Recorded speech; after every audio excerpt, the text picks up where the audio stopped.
नमस्कार, दोपहर की नंबर 1 डिबेट में आपका स्वागत है। मैं हूं आपके साथ हिमांशु दीक्षित। वक्फ की अंधेरगर्दी पर अगर योगी सरकार एक्शन ले रही है तो उससे किस किस को टेंशन हो रही है? क्या वोट बैंक और तुष्टीकरण की राजनीति के लिए वक्फ के अवैध कब्जे पर हो रही कार्रवाई से तमाम सियासतदान परेशान है? दरअसल चंद दिन पहले सीएम योगी ने वक्फ के अवैध कब्जे को लेकर बयान दिया और कहा कि वक्फ के नाम पर कब्जाई गई एक एक इंच जमीन को वापस लेंगे। योगी आदित्यनाथ के इस बयान के बाद संभल से लेकर कानपुर में कार्रवाई भी तेज हो गई है, सभी देख रहे हैं। लेकिन वक्फ के खिलाफ एक्शन और सीएम योगी का यह बयान समाजवादी पार्टी को चुभ गया। समाजवादी पार्टी की सांसद है इकरा हसन, योगी सरकार की तुलना तानाशाह से कर रही हैं। कह रहे हैं योगी सरकार की तुलना तानाशाही राज से कर रही हैं और पलटवार कर रही हैं कि देश संविधान से चलेगा। इतना ही नहीं, इकरा ने कुंभ की व्यवस्थाओं पर भी सवाल उठाए। अब सवाल यहां पर यह उठ रहा है, क्या समाजवादी पार्टी वोट बैंक की राजनीति के लिए योगी सरकार के एक्शन पर सवाल उठा रही है? इस पर चर्चा करेंगे, लेकिन उससे पहले एक रिपोर्ट आपके लिए। वक्फ बोर्ड की मनमानी और अवैध रूप से जमीन पर कब्जा करने को लेकर सीएम योगी के बयान पर सियासी घमासान छिड़ा है। योगी के एक एक इंच जमीन वापस लेंगे वाले बयान से समाजवादी पार्टी आग बबूला है। दरअसल कुछ दिन पहले योगी आदित्यनाथ ने वक्फ की जमीन कब्जाने को लेकर बयान दिया और कहा कि कभी कभी लगता है कि ये वक्फ बोर्ड है या भूमाफियाओं का बोर्ड। जिस जमीन पर भी वक्फ के नाम पर कब्जा किया गया होगा उस एक एक इंच जमीन को वापस लिया जाएगा और गरीबों के मकान बनाए जाएंगे। योगी आदित्यनाथ के इस बयान के बाद वक्फ की अवैध संपत्तियों की जांच और एक्शन शुरू हो चुका है। यूपी के कई शहरों में वक्फ की संपत्तियों का सर्वे हो रहा है और इसी दौरान कानपुर में भी कई वक्फ प्रॉपर्टी की जांच की गई। सर्वे में जो खुलासा हुआ वो बेहद चौंकाने वाला निकला। कानपुर में वक्फ बोर्ड की कई सारी प्रॉपर्टी अवैध निकली, जिसमें कई मस्जिद, मदरसे और करबला शामिल हैं। प्रशासन ने वक्फ बोर्ड की 1669 संपत्तियों का सर्वे किया और इनमें से 548 संपत्तियां अवैध निकली जो सरकारी जमीन पर बनी है और अब उन पर एक्शन की तैयारी की जा चुकी है। सिर्फ कानपुर ही नहीं, संभल में भी लगातार अवैध रूप से कब्जाई जमीन वापस ली जा रही है और प्रशासन का एक्शन जारी है। लेकिन योगी राज में वक्फ पर हुए एक्शन से समाजवादी पार्टी को दर्द जरूर हो रहा है। समाजवादी पार्टी की सांसद इकरा हसन तो संविधान का हवाला दे रही हैं। योगी सरकार की तुलना तानाशाही से कर रही हैं और आरोप लगा रही हैं कि सीएम योगी का बयान राजनीति से प्रेरित है। योगी जी का बयान आया है कि एक एक इंच हम जमीन वापस लेंगे।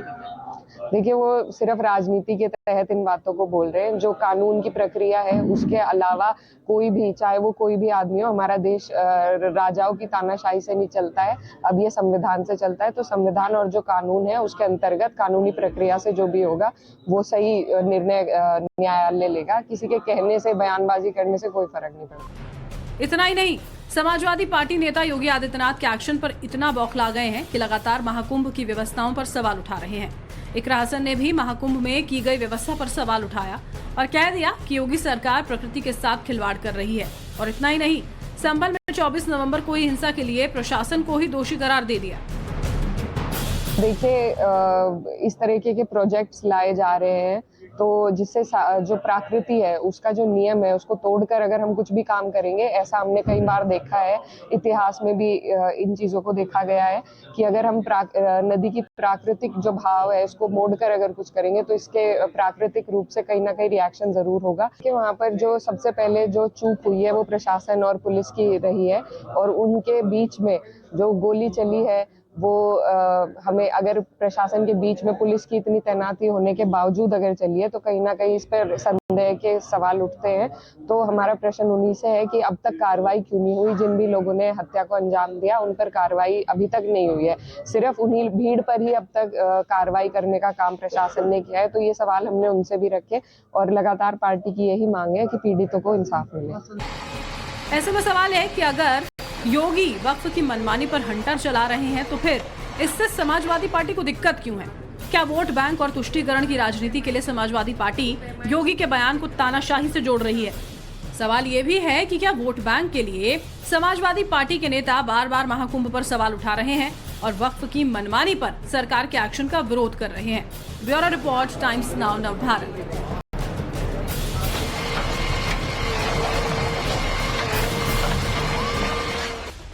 तो रिपोर्ट आप देख चुके हैं। मेहमान हमारे साथ जुड़े हैं, उनसे हम आपको मिलवाते हैं। एसएन सिंह साहब बीजेपी प्रवक्ता हमारे साथ में हैं, प्रोफेसर कपिल कुमार इतिहासकार हमारे साथ में हैं, अखिलेश कटियार जी समाजवादी पार्टी के प्रवक्ता भी हमारे साथ में हैं, प्रेम कुमार जी वरिष्ठ पत्रकार हमारे साथ में, और फाजिल अहमद भाई हमारे साथ में राजनीतिक विश्लेषक हैं। आप सभी का बहुत बहुत स्वागत है नवभारत पर। अखिलेश कटियार जी, सीधा सवाल मैं आपसे पूछूंगा, अगर सरकार की तरफ से ये कहा जाता है कि अगर कब्जा कहीं हुआ है वो एक एक इंच जमीन हम लोग मुक्त कराएंगे, तो इसमें तानाशाही कहां से आ गई? इसे राजनीति से प्रेरित कैसे कहा जा सकता है? हिमांशु जी नमस्कार, सभी दर्शकों को मेरा प्रणाम। आपको भी।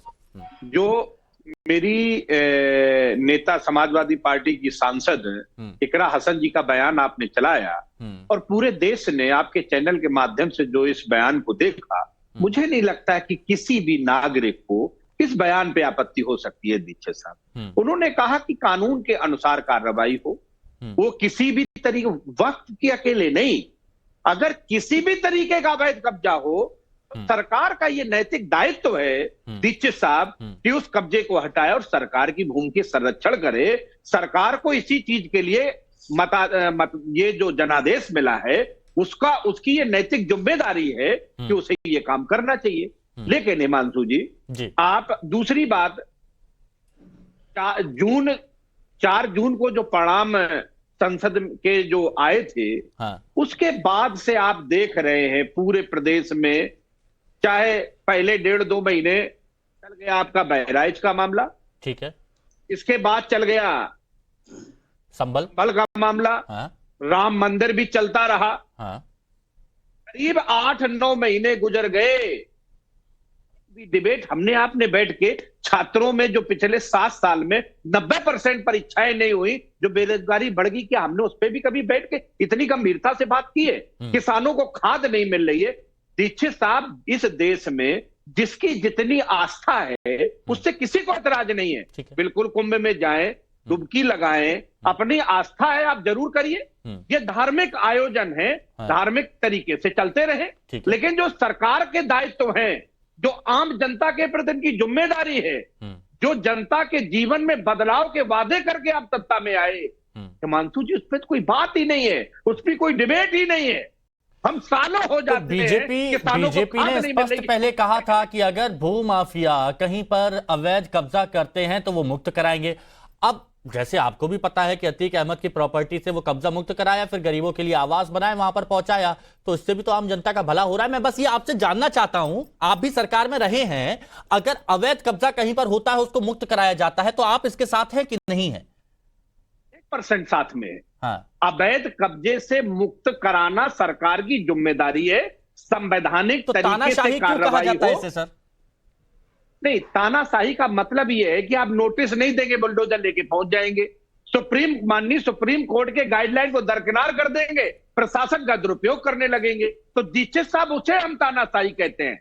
मेरी सांसद महोदया ने साफ कहा कि जो संवैधानिक तरीके से कार्रवाई कर रहे हैं। ठीक है, एसएन सिंह साहब से मैं बात करूंगा, लेकिन कपिल जी कुछ कहना चाह रहे हैं। कपिल जी प्लीज बोलिए। देखिए, मुझे एक बात पे बड़ी हैरानी होती है, जब बात की जाती है संवैधानिक तरीके की। जमीन आप कब्जाएं, कौन से संविधान में लिखा है कि आप सरकारी जमीन पे अपना अवैध कब्जा जमा सकते हैं? तो संविधान को आप तोड़ें और जब उस जमीन को लेने की बात सरकार करे, तब आप कहें जी इस पे तो न्यायालय करेगा, संवैधानिक तरीके मौजूद हैं। तो मुझे बड़ी हैरानी आती है। और एक बात और मुझे बताइए, जहां पे सरकारों ने कब्जा करवाया है अवैधानिक जमीनों का, जरा वो भी उठा करके देख ले कि किस सरकार के काल में कितना अवैधानिक कब्जा जो है किन जमीनों पे कराया गया और किन किन को वहां पे संरक्षण प्राप्त हुआ। जरा इसका भी सर्वे करवा लिया जाए तो चीजें सामने निकल करके आएंगी। दूसरी बात इन सांसद जी ने एक की, प्रकृति के नियमों को लेकर के। समझे जी, मेरा एक सवाल है बहुत छोटा सा। बड़ी अच्छी बात आपने की, प्रकृति के नियमों का सम्मान होना चाहिए, लेकिन सांसद महोदया फिर एक काम और करिए कि मदरसों के अंदर ये पढ़वाना बंद कर दीजिए कि दुनिया चपटी है। मदरसों के अंदर ये पढ़वाना बंद कर दीजिए कि सूरज जो है दुनिया के चारों तरफ घूमता है।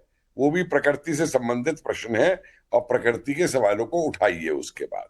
हाँ। और उसके बाद जहां तक ये बात करते हैं कि सरकार ये फैला रही है, द्वेष फैला रही है और इनका राजनीति से प्रेरित है, मेरे 2 सवाल इनसे और हैं, सांसद महोदया जी से भी और इनके प्रवक्ता से भी। मेहरबानी करके अगर आप भारत के संविधान को मानते हैं तो कम से कम 2 शब्द जो हैं, एक तो जो काफिर कहा जाता है इनके धर्म ग्रंथों में, उसको काफिर शब्द को उन धर्म ग्रंथों से बाहर निकाल दें, क्योंकि भारत के संविधान के अंदर काफिर शब्द की कोई जगह नहीं है। पूरी उसके अंदर। और दूसरा, जो गजवा हिंद की बात करने वाले लोग हैं, जरा उनके ऊपर भी ये कुछ अपने विचार रख दें तो जरा समझ में आएगा। इन महोदया ने जब बांग्लादेश के अंदर मौलवी ये कह रहे हैं कि बिहार, बंगाल, उत्तर प्रदेश पे हम कब्जा कर लेंगे, समझे, अगर ये देशवादी है, संविधान की शपथ ली हुई है, तो हमारे संविधान और देश के खिलाफ बोलने वाले जो बांग्लादेश के मौलवी बोले, मैं जानना चाहूंगा। ठीक है, लेकिन अभी हम दूसरे ट्रैक पर जा रहे हैं कपिल, क्योंकि मेरा सवाल बहुत स्पष्ट था कि अगर अवैध जगहों पर कब्जा मुक्त कराया जा रहा है, और परीक्षा ला रहे थे ना, तो इसलिए मैंने ये पूछा। अच्छा, ठीक है। फाजिल अहमद साहब एक बात और बताइए। फाजिल अहमद साहब एक बात और बताइए, ये कब्जा अगर मुक्त किया जा रहा है, 1669 में से 548, कानपुर की बात कर रहा हूं मैं, 1669 में से 548 पता गया कि ये वक्फ की तो है ही नहीं, ये तो सरकारी संपत्ति थी, अवैध कब्जा इस पर कर रखा था, और इसको मुक्त कराया जाएगा, तो क्या दिक्कत है?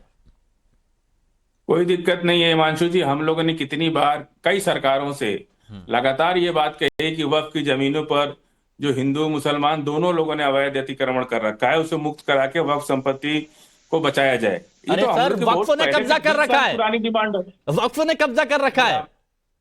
अब आप बीच में बोल देंगे, नहीं, आपने बात पूरी घुमा दी ना सर। हम बोलेंगे ही नहीं, आप ही बोलिए। नहीं फाजिल भाई, मेरी एक बात सुनिए ना सर, आपने कहा, अब हम बोलेंगे ही नहीं। सुनिए ना, सुनिए मैं क्या कह रहा हूँ, सुनिए तो मैं क्या कह रहा हूँ।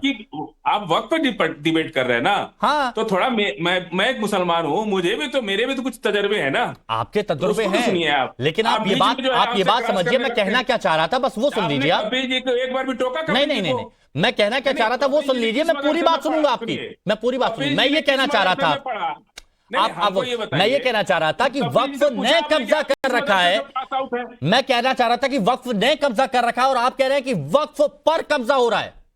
हाँ, तो मैं मुसलमान हूं, मैं वक्फ से संबंधित हूं ना। आप क्या जानते हैं वक्फ के बारे में? मैं ज्यादा आपसे जानता हूं। आपने कपिल जी से पूछा तो बता दीजिए कहां कब्जा किया है वक्फ ने? सर, आपने कपिल जी से एक बार भी पूछा कि आपने किस मदरसे में पढ़ाई की? तो मदरसे में क्या, क्यों वो मदरसा क्यों जाएंगे? अरे मदरसा क्यों जाएंगे? मैं जाहिल मदरसे में नहीं पढ़ूंगा जाकर के, वो मदरसा क्यों जाएंगे?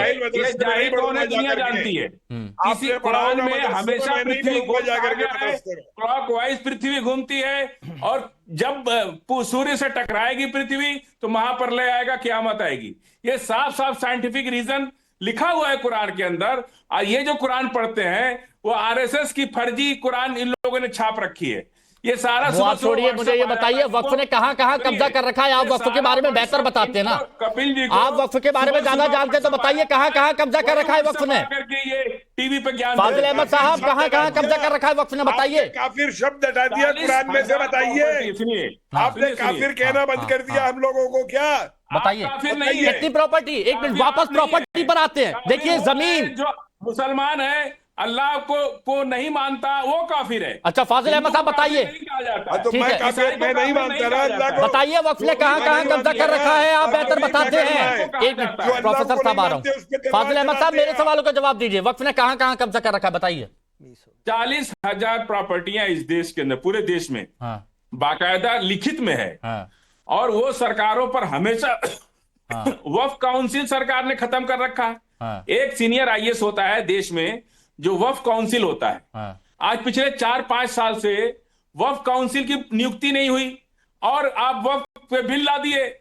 जब एक वक्फ काउंसिल पूरे देश के आप घुमा रहे हैं बात, आप बात को घुमा रहे हैं, आप बात को घुमा रहे हैं, आप बात को घुमा रहे हैं। मैंने आपसे सीधा कहा, आप बात को घुमा रहे हैं। वक्फ काउंसिल नहीं, मैं फिर बोल रहा हूँ, आप बात को घुमा रहे हैं। मैंने आपसे पूछा वक्फ ने कहां अवैध कब्जा कर रखा है, उस पर क्यों नहीं बोल रहे? एसएन सिंह साहब बताइए, तानाशाही चल रही है क्या? तानाशाही चल रही है क्या, जैसे कहा जा रहा है? हिमांशु जी, हिमांशु जी, आपके माध्यम से आपके दर्शक ये जरूर जानेंगे, टाइम्स नाउ के जितने दर्शक होंगे जानेंगे कि जिहाद का एक परिष्कृत रूप आ गया है, मॉडर्न रूप आ गया है। मॉडर्न रूप जिहाद का क्या है? क्या? कि भैया आगे खड़े होकर धर्म, अरे संविधान की किताब दिखाते रहिए, पीछे तलवार और पत्थर चलाते रहिए। भाई एक कहावत है ना कि कथनी मीठी खारसी करनी बिस की लो। भाई संविधान में ही कहा गया है कि सर्वे करा लिए ये, और संवैधानिक संस्थाएं जब सर्वे कराने जा रही हैं तो तलवार लेके वो जिहाद चलाने वाले दौड़ा दौड़ा के पुलिस को मारने लग रहे हैं, संवैधानिक संस्थाओं को मारने लग रहे हैं। और अब इसीलिए मैंने कहा कि जिहाद का एक नया रूप आ गया है कि हम जिहाद चलाएंगे, केवल संविधान कहेंगे और जिहाद चलाएंगे। निश्चित तौर पे आप देखिए, अगर कानपुर में वक्फ प्रॉपर्टी का सर्वे हो रहा है और लगभग 500 संपत्तियां ऐसी पाई जा रही हैं जो वक्फ की है ही नहीं, संवैधानिक संस्था जांच कर रही है, तो संविधान को नहीं मानना है। नहीं, वहां संविधान को नहीं मानना। बताइए मेरे को सिंह साहब, ये बताइए, ये जिहाद वाली बात कहां से आ गई? लैंड प्रॉपर्टी वाली बात चल रही है ना, क्या यहाँ पर बात चल रहा है कि कैसे वक्फ जमीनों पर कब्जा करता है अवैध तरीके से, वो बताइए। अब देखिए ना, जैसे लव जिहाद था, एक बात सुनते हैं, अब जैसे जैसे लव जिहाद था ना हिमांशु जी, वैसे ही अब लैंड जिहाद आ गया है। लैंड जिहाद इसीलिए तो बता रहा हूं आपको, लैंड जिहाद कैसे आ गया है कि आपको एक एग्जांपल दूंगा। छाता गांव है, छाता गांव की एक रकबा संख्या 109 है, और जब समाजवादी पार्टी की सरकार रहती है, मुलायम सिंह जी मुख्यमंत्री रहते हैं, तो एक पत्र लिखा जाता है उनके विधायक के द्वारा, और उसके में 109 में एक जोड़ दिया जाता है, कहा जाता है नहीं, एक खाता संख्या 1091 हो गया और बाद में इसको वक्फ की संपत्ति घोषित कर दी गई। ये मथुरा के आसपास का मामला, छाता मथुरा में खसरा नंबर 108 को 1081 कर दिया गया। और मैं चूंकि उस अखबार का नाम लेना ठीक नहीं है, आप इसको दिखा देंगे। मैं इसीलिए कह रहा था, अभी झारखंड में चुनाव हो रहा था, उसमें भी देखे होंगे कि बहुत सारे लोग जमाई जिहाद चला रहे थे, शादी करके उसको अपना बना देना। तीसरा एग्जाम्पल आप देखेंगे कि भाई एक पूरा गांव ही तमिलनाडु का वो वक्फ का हो जाता है। आप चले जाइए, सूरत का नगर निगम ही वक्फ का हो जाता है। और चौथी बात कहूंगा, इनके पार्टी के एक बहुत बड़े नेता ने कहा हमारे पास कागज नहीं है। अगर उत्तर प्रदेश सरकार जांच कर ली तो हमारे पास कागज नहीं हो तो सब निकल जाएगा, इस नाते डर लग रहा है। और मैं कह रहा हूं, अगर संविधान को आप मान रहे हैं तो संवैधानिक संस्थाएं जांच कर रही हैं, सच्चाई के लिए जांच कर रही हैं। जिहाद छोड़िए, मतलब संविधान, सारी बात आएगी कागज पे, सारी बात आएगी कागज पे, ठीक है। फाजिल अहमद साहब, बात तो कागज पे ही आती है ना, कागज दिखा दिए, कोई दिक्कत नहीं है। साहब आपको तकलीफ क्यों रही? हिमांशु जी सवाल पूछे, तकलीफ आपको? हिमांशु जी ने कितना अच्छा सवाल पूछा। हिमांशु जी पूछ रहे हैं कि धर्म के नाम पर तलवार लेकर खड़े होंगे कि उस समय संविधान के साथ खड़े होंगे? आप बताइए, धर्म के नाते खड़े हो जाए, संवैधानिक संस्था, संविधान ने पावर दे रखा है, चलिए ठीक है, मुख्यमंत्री चुनने का, सरकार चुनने का, और सरकार जब जांच कराती है तो पत्थर लेके खड़े हो जाते हैं। सरकार के साथ खड़े हैं, संविधान के साथ खड़े हैं कि इस्लाम के साथ? संविधान के साथ खड़े हैं कि इस्लाम के साथ? आप संविधान के साथ खड़े हैं कि इस्लाम के साथ? आप बताइए, संवैधानिक संस्था ने पावर दे रखा है, मुख्यमंत्री अपने मन से नहीं होता है, सरकार अपने मन से नहीं होती है। लेकिन आप देखिए, संविधान को नहीं मानेंगे, संविधान को नहीं मानेंगे। देखिए, बहुत वक्त दे लिया आपको, एक मिनट बताइए, नहीं, बहुत वक्त दे लिया, बहुत वक्त दे लिया। प्रेम कुमार जी, अगर सरकार ये कहती है कि अवैध कब्जों को हटाया जाएगा और एक एक इंच जमीन वापस ली जाएगी, तो इसको तानाशाही से जोड़ना क्या गलत है या सही है? आप क्या कहते हैं? देखिए, मुख्यमंत्री जब ये बोलते हैं कि हम एक एक जमीन इंच छीनेंगे, वापस लेंगे, सर, छीनेंगे वापस लेंगे में अंतर है सर। वापस लेंगे क्या? जमीन कोई पैदा लेके पैदा थोड़े हुआ है। हाँ। समझिए, पहले जमीन कौन छीनेगा? कानून कपिल साहब, प्लीज बीच में मत बोलिए। नहीं, आप कह रहे हैं छीनेंगे, सुन तो लीजिए। के लाए थे जमीन अरब से, इस्लाम का माया। ये पॉइंट तो प्रेम कुमार जी देखिए बनता है, क्योंकि आपने कहा छीनेंगे, छीनना अलग हो जाता है, छीनना किसी का छीनना अलग हो जाता है, और वापस लेना नजरिया है कि छीनेंगे कि वापस लेंगे। चलिए हम आगे बढ़ते हैं। ठीक है, हाँ। तो मुख्यमंत्री बोलते हैं कोई भी जमीन अगर वापस ली जाएगी, छीनी जाएगी, जो भी होगा, अगर वापस ली जाएगी तो कानूनन होगा ना। हाँ। एक व्यक्ति थोड़े छीन लेगा या वापस ले लेगा। सही बात। जो वक्फ बोर्ड क्या है? आप भू माफिया बता रहे वक्फ बोर्ड को। अरे सरकार ने वक्फ बोर्ड को बनाया है और संविधान में सरकारी जमीन का कस्टोडियन कौन? उत्तर प्रदेश में सरकारी जमीन का कस्टोडियन कौन? सरकार का मुखिया कौन? मुख्यमंत्री। एक बात सुनने तो दीजिए। संस्थान से वापस लेगी, कोई तरीका नहीं है आपके पास कानूनन कि आप यहाँ ये माहौल फैला रहे हैं। अच्छा, तो ये कानूनी तरीका नहीं है सर, सुनिए ना, ये कानूनी तरीका नहीं है। 1669 में जब सर्वे हुआ तो 548 सरकारी जमीन पर निकली, तो ये एक तरीका ही तो है। ये संविधान के तहत हो रहा है कि नहीं हो रहा है, या फिर ये हो रहा है कि जमीन ले ली तुम्हारी, जाओ यहां से? तरीका है तो बयानबाजी क्यों है? यही तो, क्यों है बयानबाजी? कौन एक्शन लेगा कि बयानबाजी होगी इस पर? मुख्यमंत्री का काम बयानबाजी कर रहा है। अरे मुख्यमंत्री ये कहेंगे नहीं कि जमीन वापस लेंगे। ये वापस कौन होते लेने वाले? कौन कर रहा है? आप कौन होते लेने वाले? जा रहा है संबल में बयानबाजी आपके लोग कर रहे हैं, बयानबाजी आपके दोस्त कर रहे हैं, बयानबाजी आपके लोग कर रहे हैं। वो कह रहे हैं कि नहीं, यहाँ ये तो वक्त की संपत्ति है। बयानबाजी कौन कर रहा है? कुंभ क्षेत्र को ही कोई कह दे रहा है कि ये तो वक्त का है। आप कहिए ना कि बयानबाजी नहीं करना चाहिए, सही बात है। और तीसरी बात प्रेम जी मैं कहूंगा, प्रेम जी आप सुन तो लीजिए, प्रेम जी समझ तो लीजिए, देश संविधान से चल रहा है, संविधान ने ताकत दे रखा है सरकार चुनने का, और जो सरकार का मुखिया होता है, मुख्यमंत्री होता है, कस्टोडियन होता है। उत्तर प्रदेश के जमीनों का सरकार मुखिया होता है, सरकार कस्टोडियन होता है। किसी को समझ नहीं आएगा ऐसे बात करेंगे तो। हाँ, कि कोई किसी की जमीन ले लेगा? एक मिनट, किसी की जमीन कैसे? कोई प्रेम कुमार की जमीन पर, कोई प्रेम कुमार की जमीन को वक्फ का बता दे तो आप कोर्ट में जाएंगे कि नहीं जाएंगे? आप कहेंगे ना दस्तावेज दिखाइए। आप एक लाइन सुन लीजिए, हम लोग वक्त पर बात कर रहे थे, वक्त की जमीन पर बात कर रहे थे, लेकिन चर्चा कहाँ हो रही है? चर्चा हो रही इस्लाम के खिलाफ, चर्चा हो रही है मदरसे पर। अरे ये धर्म कहाँ से आ गया? इसमें धर्म कहाँ से आ गया भैया? यहाँ कहा जा रहा है एक मिनट प्लीज, इस्लाम पर बात नहीं हो रही है यहाँ, इस्लाम पर आप ले जा रहे हैं सर, यहाँ इस्लाम पर आप ले जा रहे हैं। हम इस्लाम पर बात नहीं कर रहे हैं, हमने वक्फ की बात की सर। वक्फ अगर वक्फ प्रेम कुमार जी की जमीन पर कब्जा करेगा, अगर वक्फ सुनिए ना, अगर एक मिनट उसको बोलेंगे, उन्होंने कहा साहब देखिए ना, डिबेट प्लीज बर्बाद हो जाएगी। अगर वक्फ प्रेम कुमार जी की जमीन पर दावा ठोकेगा तो आपको अधिकार है ना कि आप कहें कि भाई कागज दिखा दो। अब जब उसमें नहीं दिखा पाए, जब कुछ नहीं है, तो उसके बाद तो वो सरकारी जमीन वो था, कब्जा था, कहेंगे ना? नहीं, सरकारी जमीन पर तो देश में ज्यादातर जगह कब्जे हैं, तो सब छोड़ दिया जाए। बात मत करिए, सब छोड़ दिया जाए। कह रहे हैं नहीं, सब छोड़ दिया जाए, बड़ी अच्छी बात है। यही तो पूछा जा रहा है कि दिल्ली में 2013 में मनमोहन सिंह सरकार ने बहुत सारी कीमती जमीनों को वक्फ को क्यों दे दिया? आप बता दीजिए। 2013 में दिल्ली के पास एरिया में जो सरकारी जमीन थी उसको वक्फ को क्यों दे दिया? आपके पास कोई कारण है? आंसू बहा रहे थे। कौन आंसू बहा रहे थे? अच्छा एक मिनट, एक जवाब और। कपिल जी फिर आ रहा हूं मैं कटियार जी के पास। हो गया आपको? अखिलेश जी के पास आ रहा हूं। कपिल जी, हाँ कपिल जी प्लीज बोलिए। भाई साहब मुझे एक बात बताइए, हाँ, कि कोई जगह वक्फ कह दे कि ये मेरी है, और एक बात बताइए, अगर ये वक्फ पे डिबेट चाहते हैं, वक्फ पे इतनी जमीनें हैं, इतना रुपया है, इन्होंने कितनी जमीनों के ऊपर मुसलमानों के लिए अस्पताल बना दिए, इन्होंने कितनी जमीनों पे मुसलमानों के लिए यूनिवर्सिटी बना दी, जो ये गरीब मुसलमान के नाम पे ये जो मुस्लिम एलीट बना हुआ है, ये जमीनों को कब्जा करके। और प्रेम कुमारी जी एक बात बताइए मुझे, फिर ये जमीनें जो वक्फ की हैं, ये क्या ऊंट पे लाद के लाई गई थी 8वीं शताब्दी में या 10वीं शताब्दी के अंदर वहां से? अरे कहाँ की जमीनें थी? ये भारत की जमीनें थी, जिसे आप लोगों ने वक्फ की जमीन बनवा दिया। सुनिए, और मेरे हिसाब तो सुनिए ना भाई, मैं आज कहता हूँ 10 जनपद वक्फ का है, कब्जा करवा लीजिए ना 10 जनपद के ऊपर वक्फ से, करवा लीजिए कब्जा वक्फ के ऊपर, 10 जनपद के ऊपर वक्फ की जमीन से।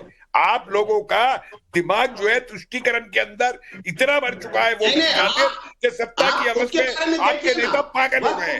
क्या हम सत्ता के सूबेदार बन जाए? हम सूबेदार बन जाए? एक मिनट, क्या वक्फ को सरकार ने वक्फ को बनाया है? ठीक है, आपकी सरकार ने बनाया था तो वक्फ ने, सुनिए ना, सरकार ने वक्फ, एक मिनट सर सुनिए प्लीज, सरकार ने वक्फ को बनाया है, लेकिन वक्फ को यह अधिकार तो नहीं दे दिया कि सरकारी जमीन पर कब्जा कर लो, दावा ठोक दो। माओवादियों की लैंग्वेज बोलता है जो सरकारी संस्थान कैसे कब्जा कर लेंगे? आप कब्जा शब्द का गलत इस्तेमाल क्यों नहीं करते हैं? दिखता है ना सर, वो दिख रहा है ना, दिखता है। ये क्या है?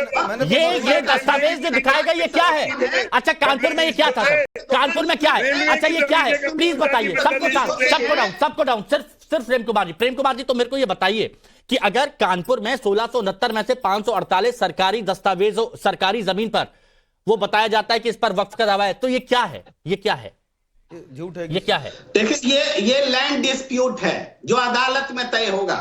अच्छा, समझे, वो छीन लेंगे और भगा देंगे, ऐसे नहीं होता है। हिंदुस्तान में संविधान से चलता है, लोकतंत्र से चलेगा।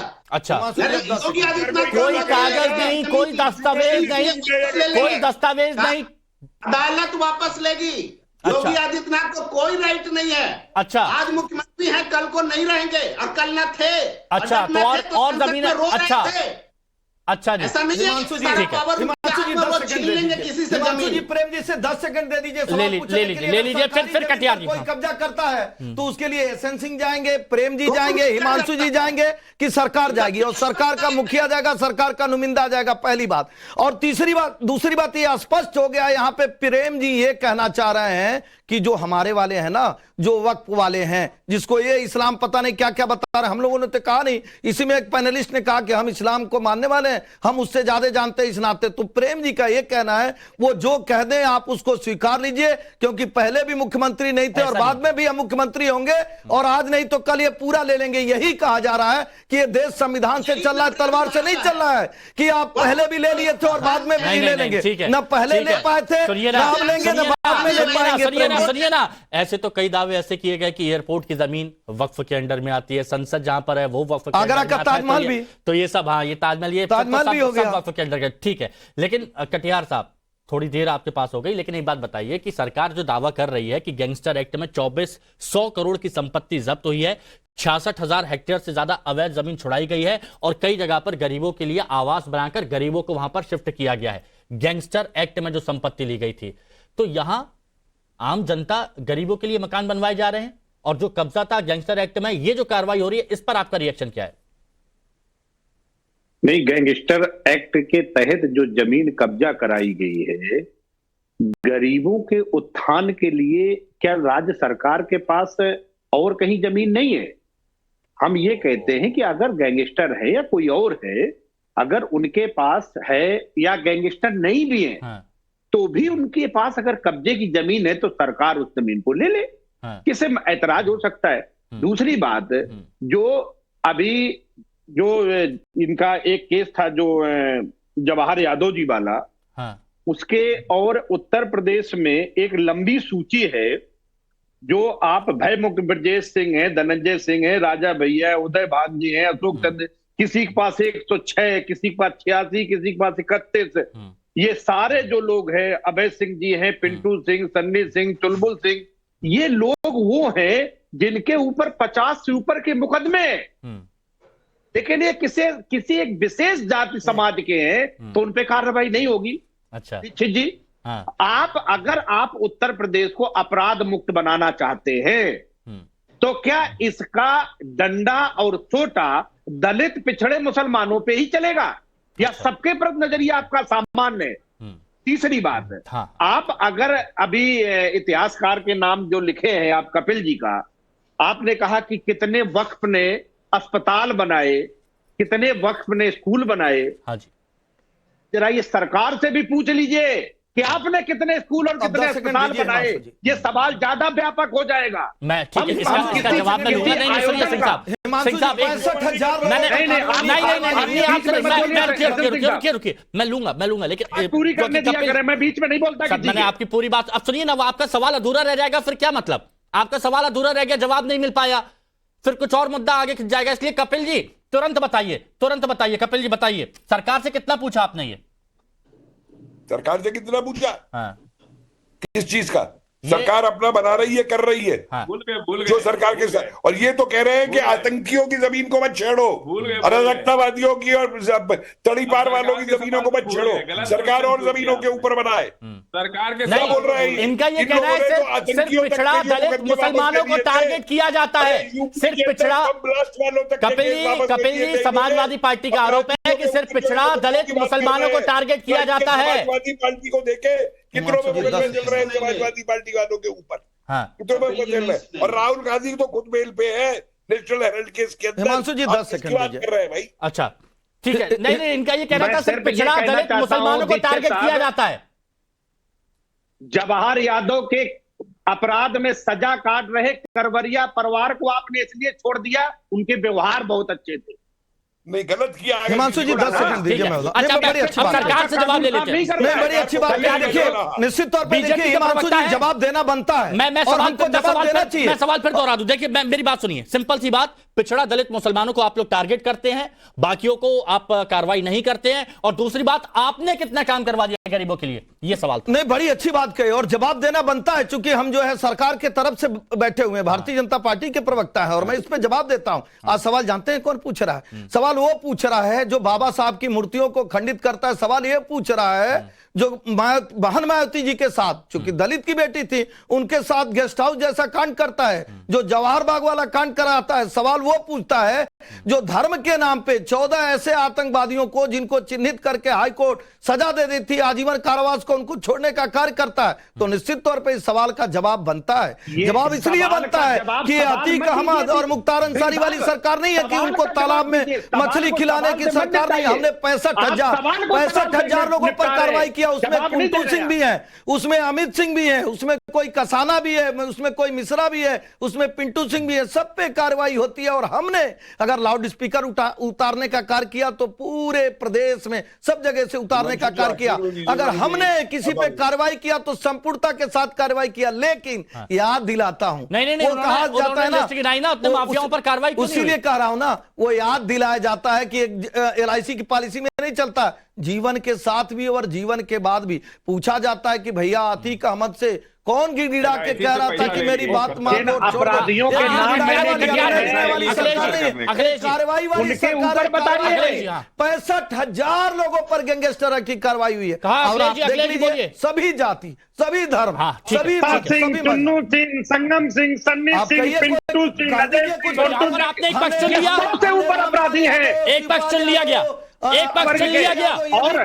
और गुजरात में और हमने पिछले 10 साल से हर चौथे दिन दलित महिला के साथ बलात्कार की घटना आ रही है। हमने ऐसा नहीं किया। सवाल से सवाल मत निपटाइए, आप जाति पे कहां, सवाल से सवाल मत निपटाइए, जवाब दीजिए। तो कह रहा हूं, अगर आपको देखिए, अगर आपको गाली देना है बैठ के जातियों को, आप देख लीजिए, हम अपराध की नजर से देखते हैं। हम इस नाते नहीं कहेंगे कि चलिए देखिए, एक बात स्पष्ट हो गई है, एक बात स्पष्ट हो गई है कि कार्रवाई सरकार का देखिए, एक बात स्पष्ट हो गई है, सरकार का कहना है कि वो कार्रवाई करेंगे, 1-1 इंच जमीन वो वापस लेंगे। तो दूसरी तरफ समाजवादी पार्टी और बाकी लोगों का कहना है कि सिर्फ मुसलमानों पर इस तरह की कार्रवाई की जाती है, जो कि सरासर गलत है, और समाजवादी पार्टी खुलकर उनके साथ में स्टैंड लेकर खड़ी है।